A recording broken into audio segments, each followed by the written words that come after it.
안녕하세요. 7월 16일 토요일입니다. 오늘은 히브리서 10장 1절부터 18절입니다. 제가 읽겠습니다. 율법은 장차 올 좋은 일의 그림자일 뿐이요 참 형상이 아니므로 해마다 늘 드리는 같은 제사로는 나오는 자들을 언제나 온전하게 할 수 없느니라. 그렇지 아니하면 섬기는 자들이 단번에 정결하게 되어 다시 죄를 깨닫는 일이 없으리니 어찌 제사 드리는 일을 그치지 아니하였으리요.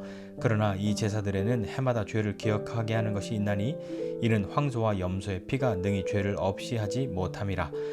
그러므로 주께서 세상에 임하실 때에 이르시되 하나님이 제사와 예물을 원하지 아니하시고 오직 나를 위하여 한 몸을 예비하셨도다. 번제와 속죄제는 기뻐하지 아니하시나니 이에 내가 말하기를 하나님이여 보시옵소서. 두루마리 책에 나를 가리켜 기록된 것과 같이 하나님의 뜻을 행하러 왔나이다 하셨느니라.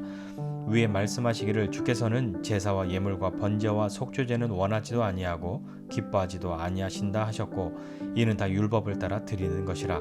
그 후에 말씀하시기를 보시옵소서 내가 하나님의 뜻을 행하러 왔나이다 하셨으니 그 첫째 것을 폐하심은 둘째 것을 세우려 하심이라.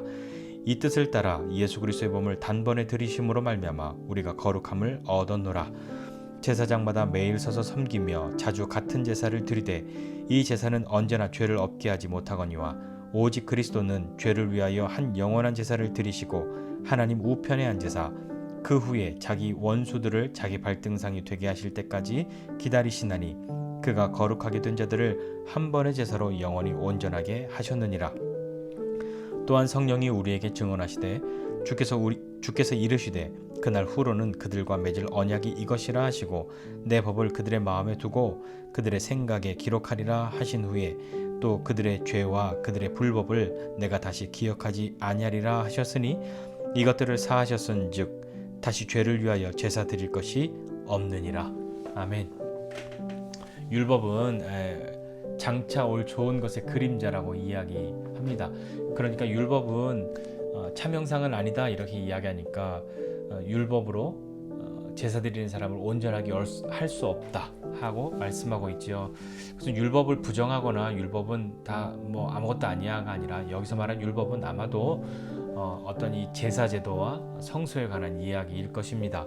온전하게 그렇게 되었다고 한다면 단번에 정결하게 되고 죄로 인해서 양심의 어려움 이런 것도 없을 텐데 더 이상 제사로 나아가는 것이 없었을 것이다.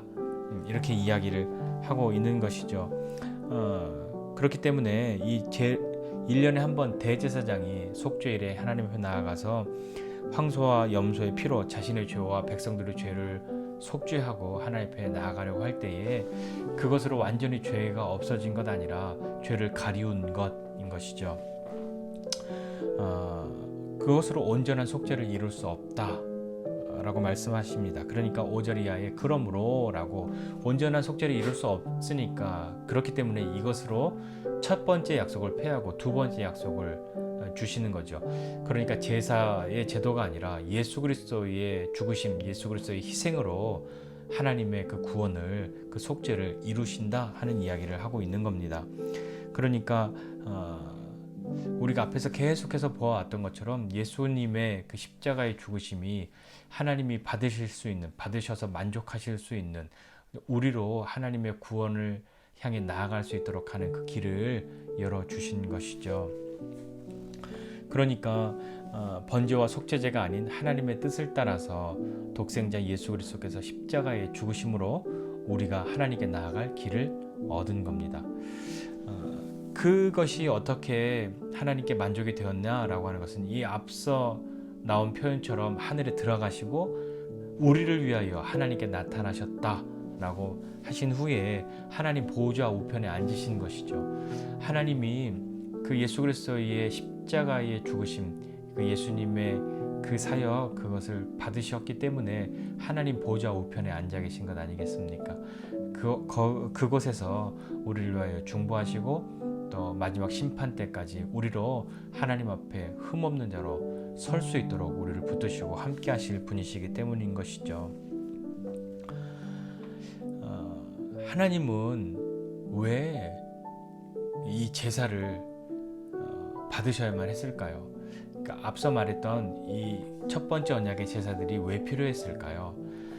온전하지 온전하다고 한다면 온전한 것으로 하면 됐을 텐데, 처음부터 예수님의 희생 그것으로 나아가면 될 텐데 왜 처음에는 짐승의 피로 제사를 드렸고 그것이 온전하지 않다 하여서 예수님의 십자가의 보혈을 우리로 알도록 그렇게 하셨을까요?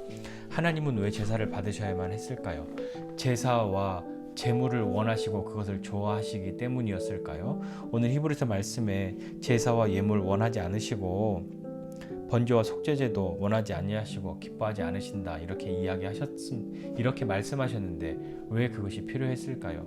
그때는 그것이 아니고서는 그것이 상징하고 있는 바가, 의미하고 있는 바가 죄를 속하고 거룩하게 되고 깨끗하게 되어서 뭘 하겠다는 이야기입니까? 하나님께 가까이 나가겠다는 이야기죠. 하나님과 깨어진 관계를 다시 회복하겠다는 이야기 아닙니까?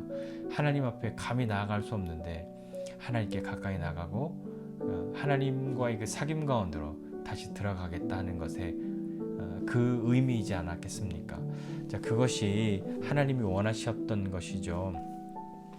하나님은 하나님과의 친밀함, 또 하나님과 우리가 그 신과 피조물, 창조주와 피조물, 왕과 신하 그런 것에서 끝나는 것이 아니라 참으로 아버지와 자녀됨으로 나아가기를 원하셨단 말입니다.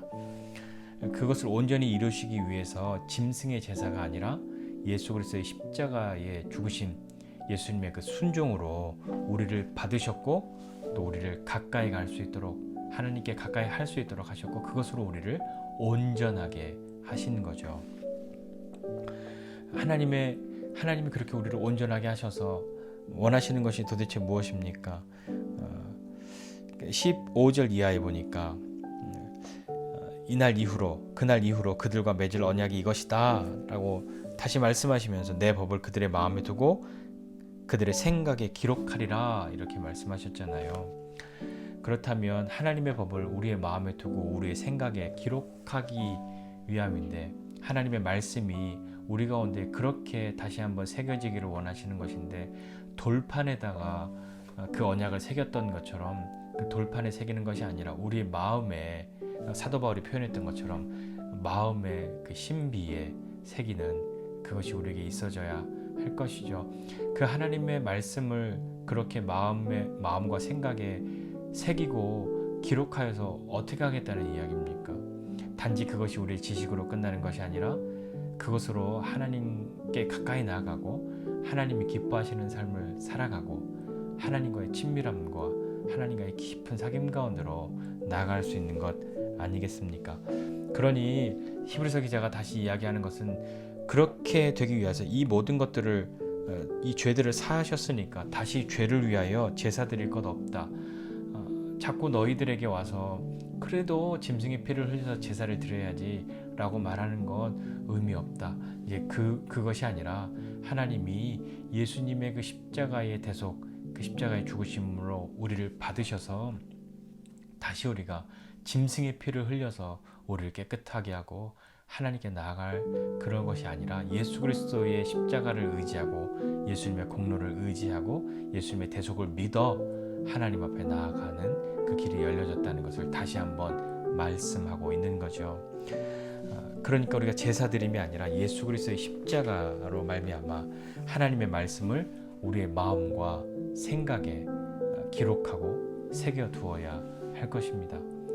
그것은 우리로 하여금 하나님께 가까이 나아갈 수 있는 그 길이 되는 거죠. 하나님과 가깝다, 하나님과 친밀하다 하는 것은 그분의 마음과 뜻, 그것이 내 것처럼 여겨지는 것 아니겠습니까? 사람도 서로 가까운 사람은 서로의 마음도 알고 서로를 즐겁고 기쁘게 해주기 위해서 기꺼이 희생도 감수하는데 하나님 우리를 지으시고 우리 가운데 함께 하셨을 때에 우리와 정말 친밀하게 사귀는 그 친밀함, 그 교제, 그 사귐이 너무나도 좋으셨는데 그것이 죄로 말미암아 깨어졌는데 그것을 다시 회복시키고자 하신 것 아니겠습니까? 우리 다시 한번 오늘 말씀 기억하면서 예수님의 십자가가 우리로 하여금 하나님의 말씀을 우리의 마음에 둘 수 있도록 그리고 우리의 생각에 기록할 수 있도록 하신 것은 우리로 다시 한번 하나님과의 친밀함 가운데로 나아갈 수 있도록 길을 열어주셨다는 것을 믿고 그 예수님의 십자가의 보혈을 의지하여 다시 하나님의 뜻 가운데로 매일매일의 삶을 살아갈 수 있는 저와 여러분 모두가 되시기를 주님의 이름으로 부탁드립니다. 기도하겠습니다. 하나님 아버지, 은혜와 사랑을 감사드립니다. 하나님, 짐승의 피를 흘림으로 하나님 앞에 나아가는 것 아니라 예수님께서 우리를 위하여 십자가에 피 흘리심, 그것을 믿고 하나님 앞에 나아갑니다. 하나님 앞에 나아갔을 때에 그저 혼나기 위해서 선생님 앞에 불려온 잘못한 학생의 그런 마음이 아니라 하나님, 정말 아버지와 자녀의 그 마음으로 친밀함 가운데로, 깊은 사랑 가운데로 나아가게 하여 주옵소서. 그리하여 우리가 다시 한번 하나님의 말씀을 우리의 생각에, 우리의 마음에 깊이 새기고 기억하고 기뻐할 수 있는 사람 되게 하여 주시옵소서. 하나님의 말씀을 따라가는 것이, 그 말씀을 새기는 것이, 그 말씀 가운데로 나아가는 것이 우리에게 다시 한번 기쁨이 될 수 있도록 은혜를 베풀어 주시옵소서. 감사드리고 예수님의 이름으로 기도드립니다. 아멘.